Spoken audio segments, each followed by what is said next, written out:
Halo Sobat Sehat semua, Assalamualaikum warahmatullahi wabarakatuh. Salam jumpa kembali dengan saya Sugito di channel Berbagi Sehat, channel edukasi dan motivasi seputar asam lambung, kit inisiatif psikosomatis. Berdasarkan pengalaman saya sebagai orang yang pernah mengalami penderitaan asam lambung, kit inisiatif psikosomatis. Harapan saya khususnya kepada teman-teman yang masih dalam penderitaan asam lambung, kit inisiatif psikosomatis, setelah menonton video ini akan dapat tersugesti dan termotivasi untuk dapat cepat sembuh. Saya bisa sembuh, insya Allah teman-teman pasti juga bisa sembuh. Badai pasti berlalu. Baiklah teman-teman, pada kesempatan kali ini saya akan berbagi seputar asam lambung, kit inisiatif psikosomatis dengan topik menyedihkan ketika sensasi masih bermunculan.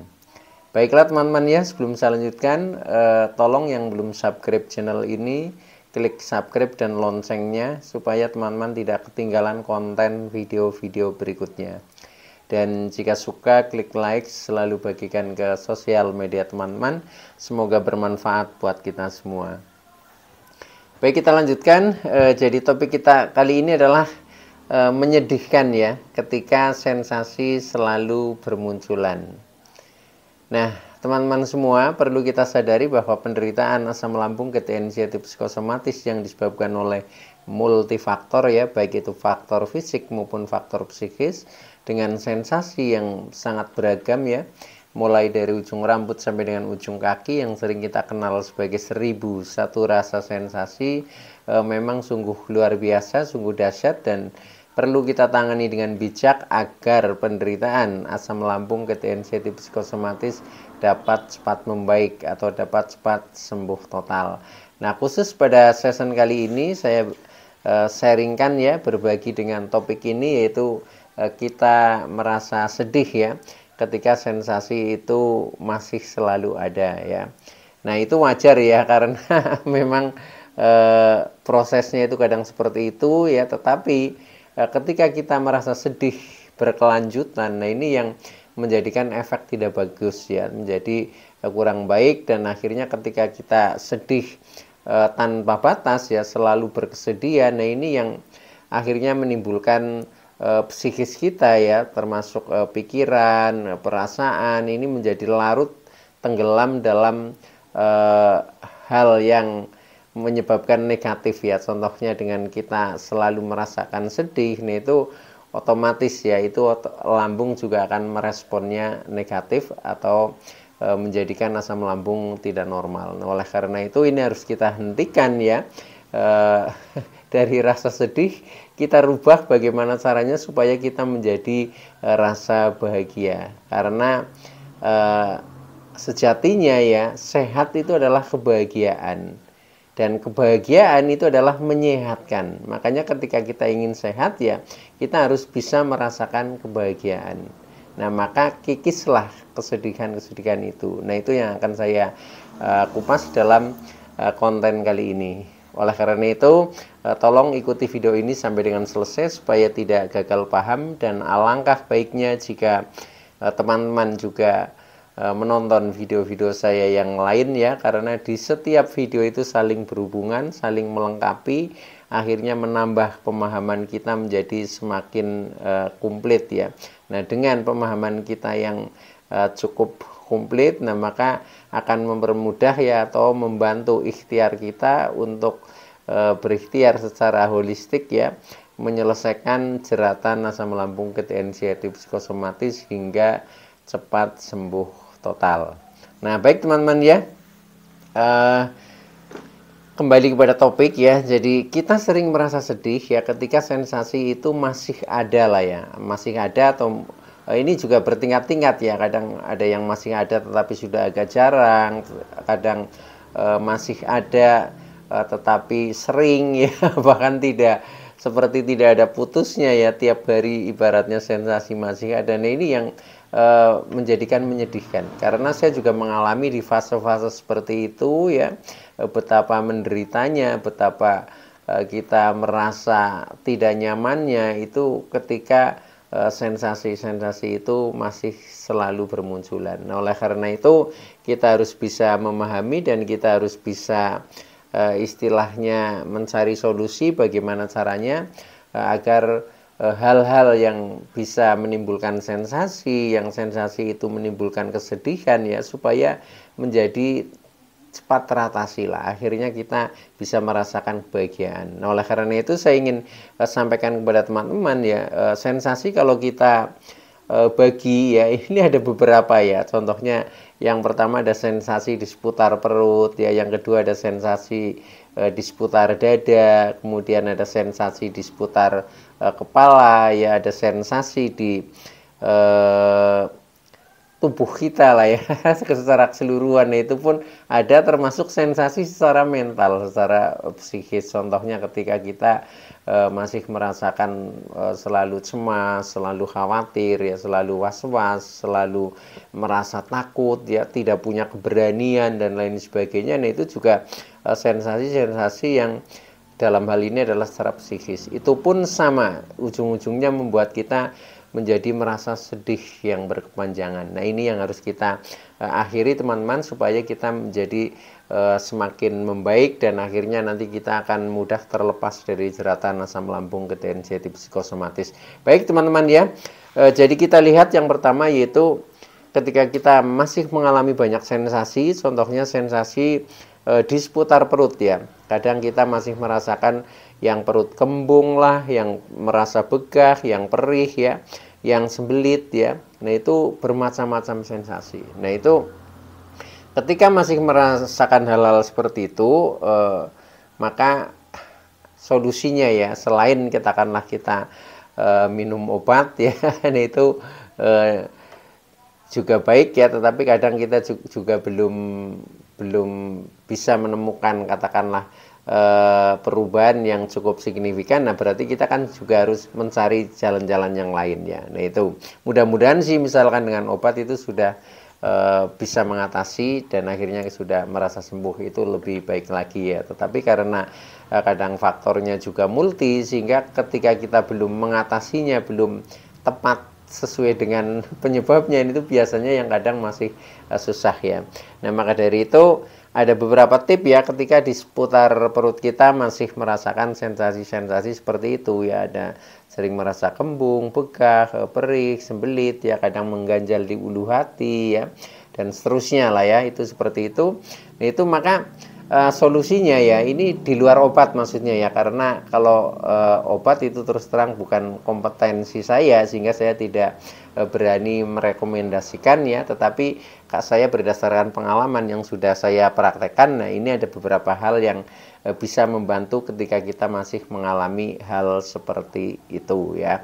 Nah, yang pertama kita bisa bantu contohnya dari makanan ya, makanan tetapi yang bersifat herbal ya, supaya perut kita menjadi merasa nyaman ya. Contohnya dengan minum air kunyit ya, ketika kita sensasi-sensasi di perut itu masih sering muncul ya, itu waktu itu saya rajin minum air kunyit, itu ternyata menjadi lebih nyaman ya. Jadi lebih nyaman karena memang kelebihan-kelebihan zat yang terkandung di dalam kunyit itu mampu mengatasi istilahnya gejolak lah ya, gejolak di dalam lambung kita, itu seperti itu. Nah, itu yang pertama. Yang kedua, saya pernah juga memanfaatkan dengan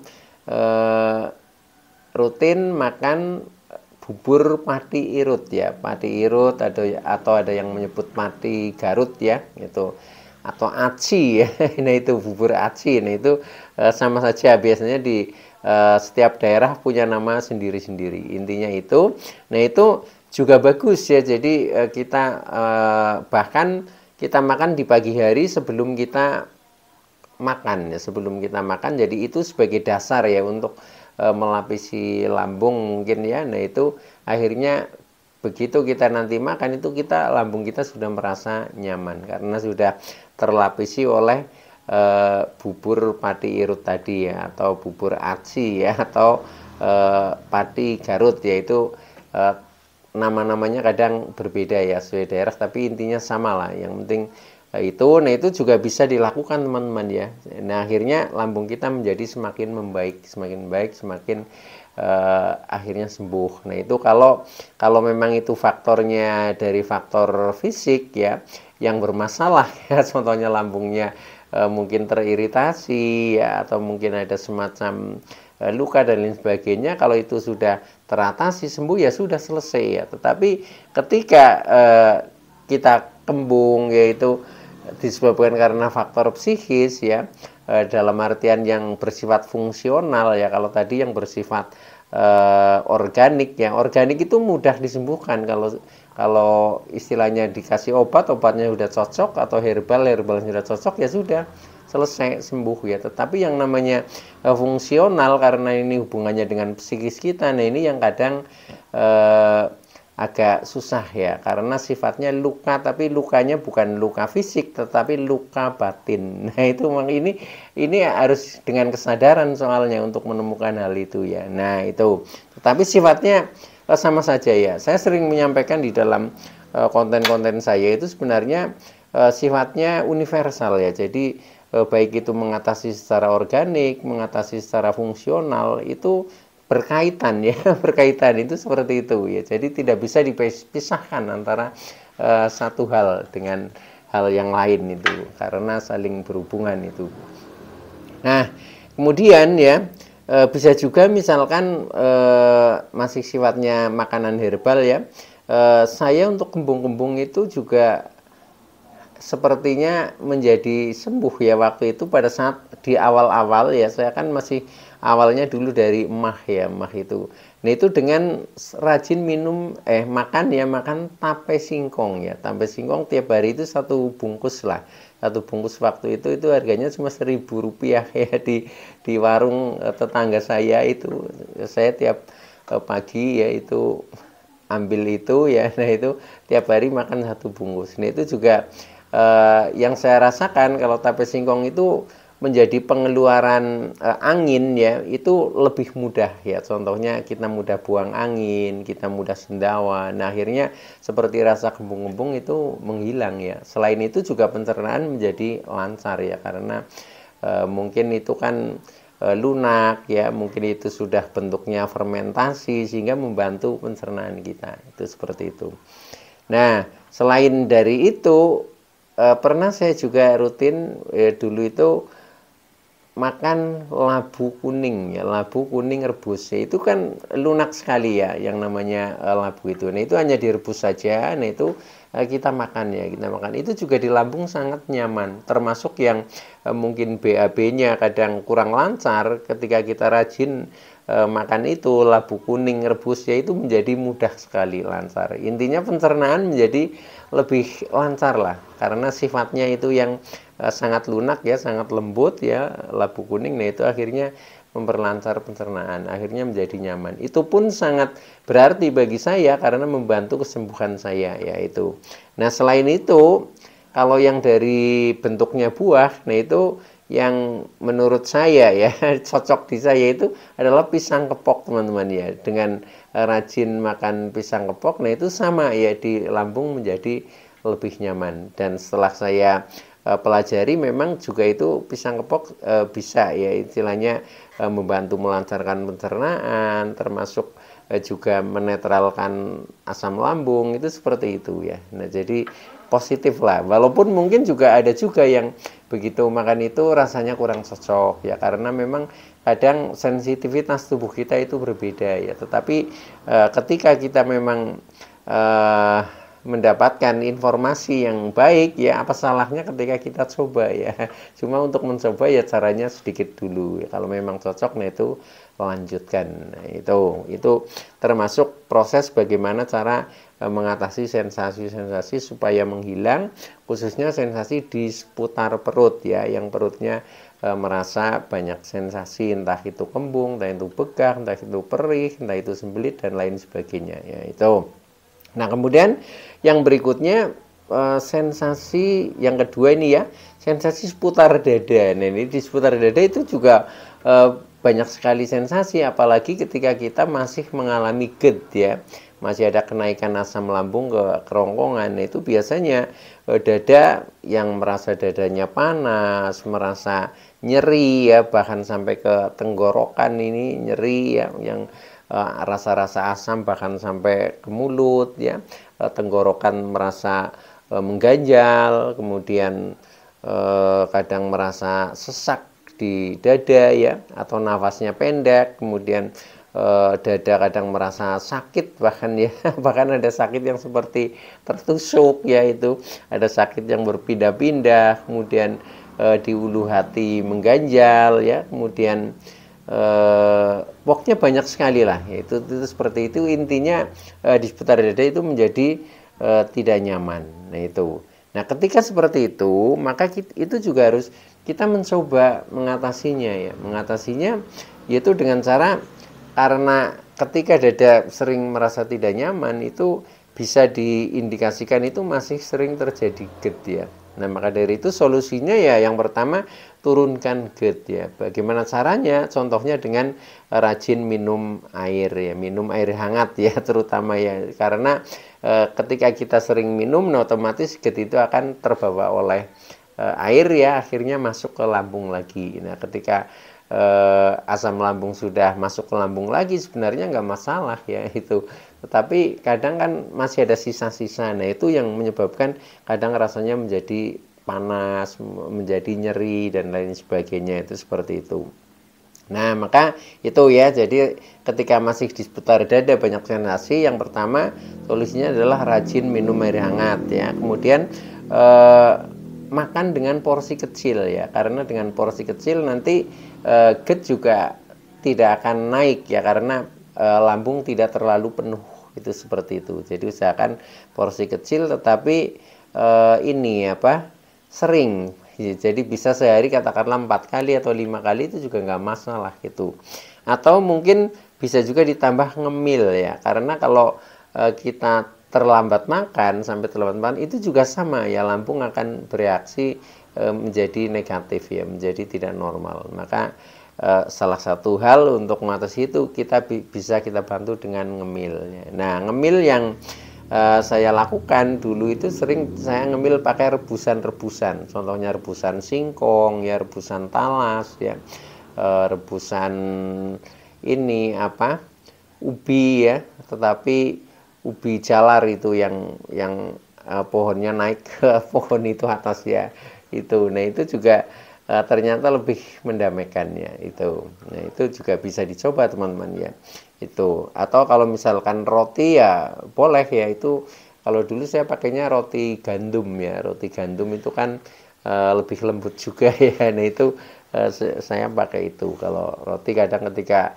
kita bepergian ya, nah itu kan lebih simpel ya, bawa satu bungkus ya, kita masukkan ke tas sama air, nah itu sudah aman ya, kita mau pergi kemana itu bisa untuk istilahnya bekal, itu seperti itu.